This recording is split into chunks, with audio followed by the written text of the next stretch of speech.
Assalamualaikum warahmatullahi wabarakatuh. Halo YouTube, bertemu saya di aluminiumdepok.com. Setelah 2019 lalu saya harus berhenti ya dari YouTube karena ada masalah yang harus terpaksa saya jual channel saya. Namun setelah itu justru banyak yang tanya ataupun banyak yang mengabari saya di grup. Banyaklah intinya tanya-tanya mereka, entah dari kenapa dijual, terus trik-triknya dong dibagiin gitu. Lah di sini saya mau buat video cara agar kalian juga bisa mendapatkan traffic ataupun pengunjung secara organik tanpa iklan. Jadi di channel ini jujur saya bangun baru tahun lalu. Saya kepikiran buat channel YouTube lagi, namun tidak sepemikiran seperti dulu. Kalau dulu saya kepikirannya dapat gajian dari AdSense, tapi kemarin saya enggak. Karena apa? Karena saya kepikirannya saya pengen buat YouTube namun untuk jualan. Di logikain susah, tapi alhamdulillah berjalan. Dari YouTube akhirnya saya buat blog dan sekarang alhamdulillah bisa profit lah dan bisa menghidupi saya gitu. Jadi ada beberapa cara ya supaya kita bisa mendapatkan traffic secara organik. Cara yang pertama ialah konsisten upload, dan yang kedua optimasi.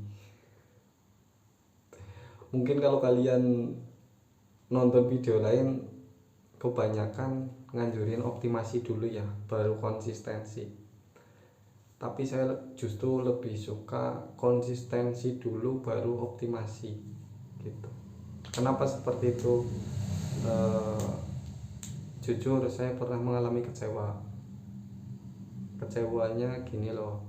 Saya udah buat video yang bagus, terus udah optimasi sedemikian rupa, udah ngikut beberapa e-course yang memang terkait dengan YouTube ataupun blog. Giliran saya upload, yang nonton berapa? 7. Bayangin aja, lu buang-buang waktu sedemikian rupa, giliran yang nonton 7. Apa enggak nyesel kan? Makanya kalau saya justru yakin konsisten di upload yang diutamain. Kenapa seperti itu? Gini loh, kalau kalian bikin satu video terus kalian optimasi lah, terus pengunjung bisa tembus ratusan ribu dalam waktu beberapa hari, terus lu nggak upload lagi, apakah pengunjung bakal datang lagi? Enggak, justru channel lu lama kelamaan tenggelam. Meskipun di waktu itu trending, lama-lama tenggelam. Contohnya gini loh, lu tahu artis yang pernah trending dari TikTok ataupun dari Facebook, nggak sedikit yang sekarang justru balik ke asal mereka gitu loh. Saya bukannya apa yang ngejatuhin atau enggak, cuman ini cara yang saya lakukan ya. Kalian bisa lakukan sesuai cara kalian masing-masing lah. Intinya saya di sini hanya menjawab ya pertanyaan kalian yang tanya di grup ataupun di WhatsApp. Intinya kalian usahakan konsistensi upload dulu. Kalau kalian nggak mau konsisten, udah nggak usah bikin konten ataupun apa. Kalau kamu lihat konten saya, memang saya nggak konsisten. Jujur saya nggak bisa konsisten. Di channel ini aluminiumdepok.com nggak konsisten sama sekali. Upload sembarang, dan hasilnya pun sembarang. Enggak juga sih, enggak juga. nggak juga sembarang, karena profit lah yang penting, karena tujuan saya marketing kan, bukan penonton gitu. Kalau saya pikirannya gini, banyak penonton tapi nggak dapat cuan gimana. Sedikit penonton tapi banyak yang beli, nggak apa-apa lah gitu. Oke, konsisten upload ya yang pertama. Terus yang kedua apa? Optimasi. Di bagian optimasi itu ada beberapa ya. Yang pertama optimasi judul, optimasi deskripsi, terus optimasi thumbnail atau foto buat produk atau artikel kalian, terus optimasi tag. Jadi gini ya kawan-kawan, kalau kita mau jadi kreator, entah di YouTube, blog, TikTok, ataupun di marketplace seperti Tokopedia, kalau menurut saya sebenarnya sistemnya sama, yaitu algoritma. Gimana kita cara dapat pengunjung traffic banyak, yaitu dengan melakukan cara ini.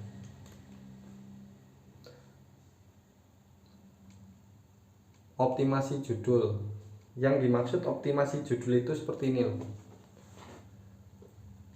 Nanti saya buatkan video tutorialnya di video lain ya. Ini hanya penjelasan, tapi kamu perlu tahu. Video ini juga penting untuk langkah selanjutnya. Untuk bagian optimasi, yang pertama optimasi judul. Jadi optimasi judul ini ibaratnya gini loh. Kamu buat judul yang pertama serupa, yang kedua itu harus benar. Serupa itu gimana? Kamu bikin tutorial ataupun konten make up, dia buat yang serupa dengan make up. Kalau misalkan kamu buatnya tutorial make up terus kontennya judulnya itu naik sapi, logikanya apa kamu bakal mencari tutorial make up dengan gambar sapi ataupun judul sapi? Gak mungkin kan? Terus yang kedua itu optimasi di pencarian, atau optimasi yang benar ya judulnya itu. Misalkan gini, saya kan buat pintu sliding aluminium, otomatis tulisannya juga pintu sliding aluminium dong, iya kan? Nah mungkin orang mencarinya pintu sliding door, pakainya sliding door, terus mereka ngekliknya pintu sliding aluminium.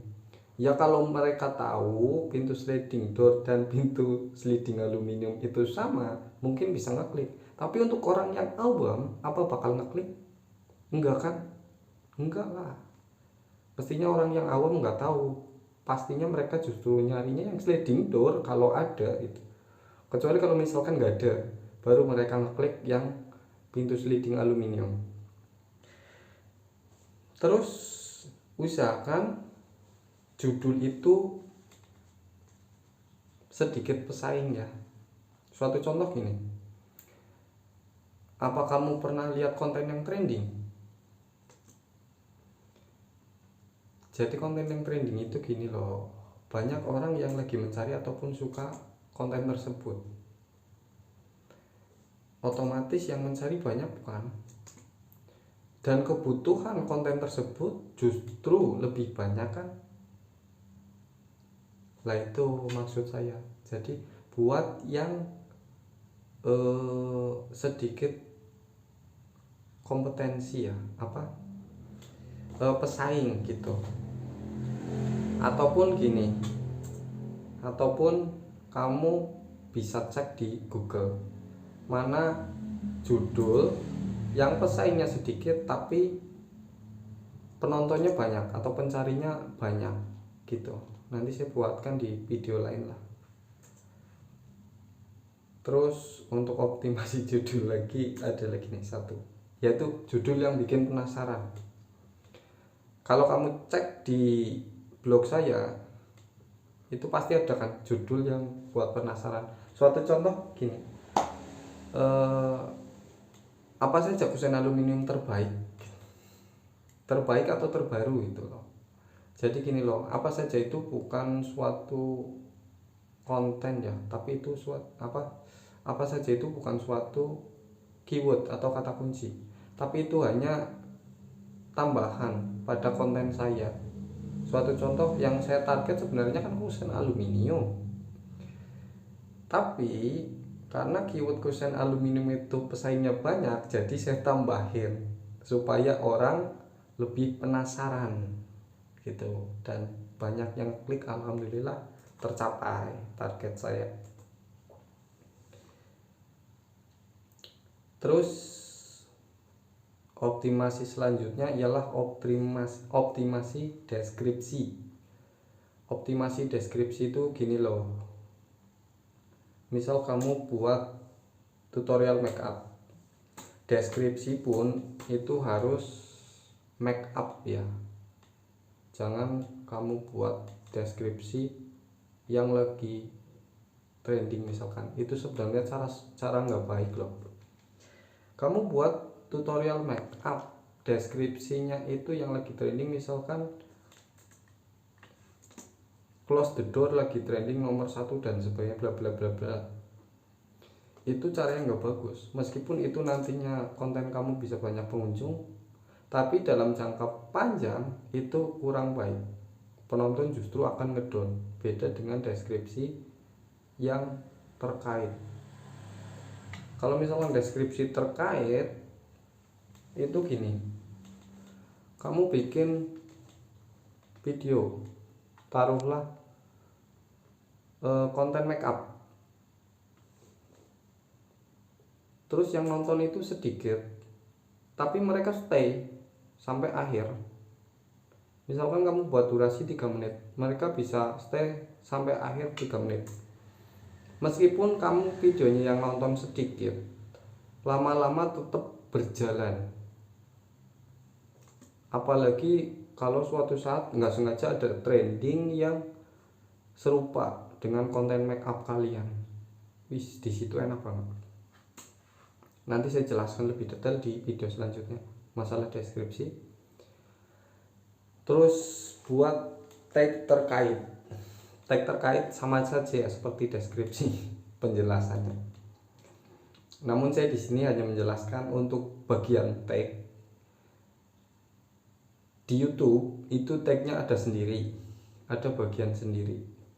Misalkan tutorial make up, cara make up dan sebagainya itu ditulis di bawahnya ya. Jadi ada bagian-bagian untuk mengisi tag, dan maksimal 500 atau berapa, saya kurang lah. Untuk di blog kalian mengisi tagnya itu ada yang pakai tag, ada yang enggak. Jadi untuk yang enggak ada tagnya kalian nggak usah pusingin, karena nanti algoritma Google yang akan mastiin tag yang serupa dengan konten kalian. Terus di TikTok, terus IG dan FB, tagnya itu menggunakan tagger. Di marketplace seperti Tokopedia, tagnya sepertinya ada sendiri sih di bawahnya, kalian bisa carilah. Jadi seperti itu ya, intinya kalian usahakan konsisten upload. Yang kedua optimasi. Karena ini videonya saya lihat udah 13 menit lebih, jadi saya stop di sini ya. Ini hanya penjelasannya saja, tapi kalian penting nonton ini supaya kalian nggak gagal paham di video selanjutnya. Dan di sini saya lebih condong geblek. Kenapa geblek? Yang pertama, saya nggak pernah bikin video seperti ini, dan ini mungkin yang pertama. Dari pertama saya buat YouTube sampai dijual, saya nggak pernah terang-terangan bikin video munculin muka saya. Terus yang kedua, saya nggak pernah ngadep kamera, jadi saya lebih fokus ke sini, layar, bukan ke kamera ini. Sorry ya, kalian bisa kritik aja, nggak apa-apa, udah terbiasa dibully.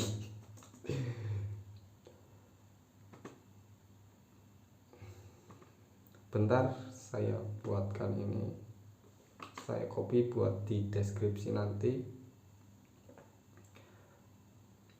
Intinya kalian sambil nonton video ini sambil baca deskripsi ya, biar nggak gagal paham.